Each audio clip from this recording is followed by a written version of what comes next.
dahsyat, Dia berkuasa. Allahku dahsyat, surga bumi sujud menyembah Dia. Allahku dahsyat, Dia berkuasa. Allahku dahsyat, surga bumi sujud menyembah Dia.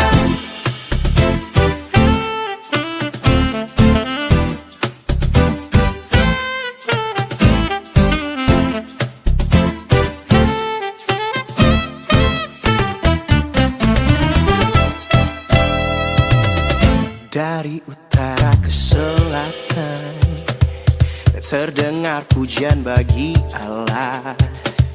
Dari barat sampai ke timur, nama Yesus disanjung tinggi. Dari pulau-pulau, lembah-lembah, gunung-gunung yang tinggi,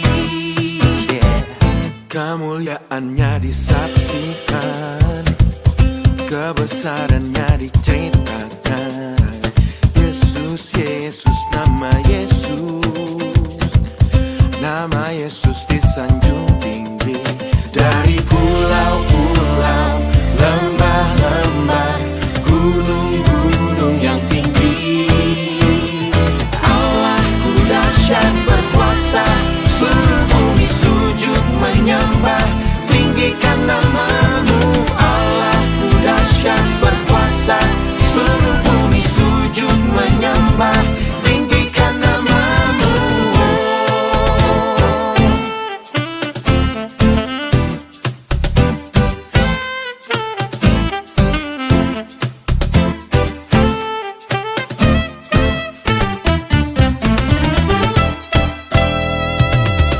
Kemuliaannya disaksikan, kebesarannya diceritakan.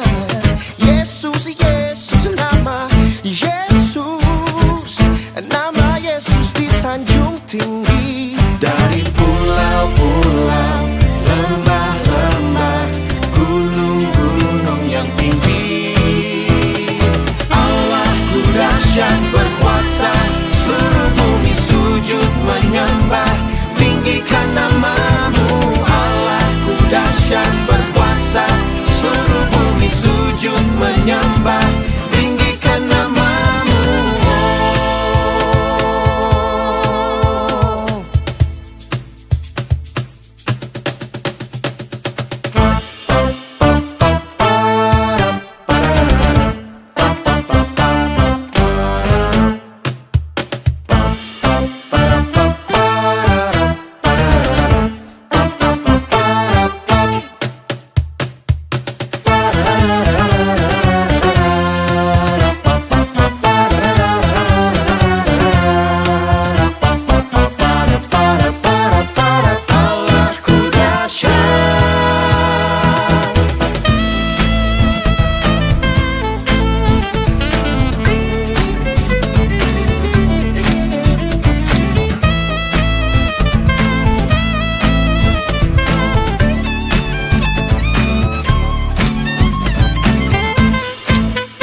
Kita berdoa. Bapa kami yang baik, terima kasih Tuhan atas berkat-Mu Bapa yang masih menyertai kami hingga saat ini. Dan sekarang kami berkumpul untuk memulai ibadah kami. Hamba mohon biarlah tutur lidah perkataan hamba dapat menjadi berkat. Sembunyikan hamba di balik naungan sayap-Mu agar setiap perkataan yang hamba keluarkan dapat menjadi dupa yang harum bagi nama-Mu dan memberikan dampak bagi perubahan kami. Hanya di dalam nama-Mu kami sudah berdoa dan bersyukur. Amin. Ya, perkenalkan nama saya Yosua atau dipanggil Yosua Marsis. Di sini saya sebagai pelayan Tuhan dan dipanggil Tuhan untuk menginjil mengenai firman kebenaran yang saya terima selama saya melayani Tuhan. Dan di sini mungkin secara perkataan atau tutur lidah perkataan hamba tidak begitu baik ya tidak begitu baik karena hamba juga merasa gugup sebenarnya untuk berbicara di depan orang banyak, tapi atas kemurahan dan kasih karunia Tuhan hamba memberanikan diri untuk membaca Alkitab di depan banyak orang. Nah, maka dari itu biarlah apa yang telah hamba sampaikan nanti biarlah itu dapat menjadi berkat, bukan hanya menjadi berkat bagi diri hamba sendiri, melainkan menjadi berkat bagi banyak orang juga. Nah, sekarang kita akan membuka kitab Mazmur pasal yang pertama, yang judulnya Jalan Orang Benar dan Jalan Orang Fasik. Tapi kita akan baca 2 ayat aja, ayat pertama dan ayat 2. Ayat pertamanya, berbahagialah orang yang tidak berjalan menurut nasihat orang fasik, yang tidak berdiri di jalan orang berdosa, yang tidak duduk dalam kumpulan pencemooh, tetapi yang kesukaannya ialah Taurat Tuhan dan yang merenungkan Taurat itu siang dan malam. Kalau kita lihat dalam ayat yang pertama, berbahagialah orang yang tidak berjalan menurut nasihat orang fasik, yang tidak berdiri di jalan orang berdosa, dan yang tidak duduk dalam kumpulan pencemooh. Terkadang atau seringkali kita suka susah membedakan antara orang benar dan orang fasik. Namun kalau kita lihat secara kacamata dunia, kita memang sangat sulit untuk membedakannya. Namun kalau kita lihat di dalam Alkitab kita mengatakan bahwa dari buahnya lah kamu dikenal, baik dari perkataan, tutur ucapan, bahkan tingkah laku. Nah, maka dari itu berwaspadalah dalam menjalani hidup. Mengapa demikian? Karena menurut pengalaman yang saya dapat dari saudara sepupu kita, mereka sangat menyukai firman yang kita pegang dan baca. Namun mereka kecewa dengan fakta atau perilaku, bahkan gaya hidup orang Kristen. Ini khususnya orang-orang yang sudah mengetahui firman Tuhan. Dan maka dari itu, saya menghimbau kepada Bapak dan Ibu, saudara-saudari sekalian, kiranya kita bisa menjaga kehidupan kita sebaik mungkin. Lalu, apa yang harus kita lakukan? Jika kita baca pada ayat yang kedua, Mazmur mengatakan bahwa tetapi yang kesukaannya ialah Taurat Tuhan dan yang merenungkan Taurat itu siang dan malam. Maka dari itu, khususnya untuk orang Kristen sebagai pelayan-pelayan Tuhan atau hamba-hamba Tuhan yang sudah mengenal Tuhan, kiranya kita bisa memperbaiki sikap kita dan bisa memperbaiki gaya hidup kita, pola pikir kita, ataupun tindakan kita, agar hal itu dapat menjadi berkat, bukan hanya buat kita sendiri, bahkan buat warga-warga yang belum mengenal Tuhan. Nah, khususnya orang-orang yang telah saya sampaikan tadi, orang yang sudah mengenai firman, tapi mereka kecewa dengan sikap dari orang Kristen tersebut. Nah, maka dari itu kiranya firman telah kita renungkan hari ini bisa dapat menjadi dampak dan perubahan bagi kehidupan kita. Sekian firman yang saya sampaikan, kiranya dapat memberi dampak perubahan yang positif bagi perubahan karakter kita. Kiranya Tuhan Yesus memberkati kita. Sampai jumpa di video selanjutnya. Kita berdoa. Terima kasih Tuhan atas berkat-Mu pada saat ini. Kiranya firman yang telah kami bahas dapat menjadi motivasi kami dalam menjalani kehidupan kami. Hanya di dalam nama-Mu kami sudah berdoa dan mengucap syukur. Haleluya. Amin. Bye-bye.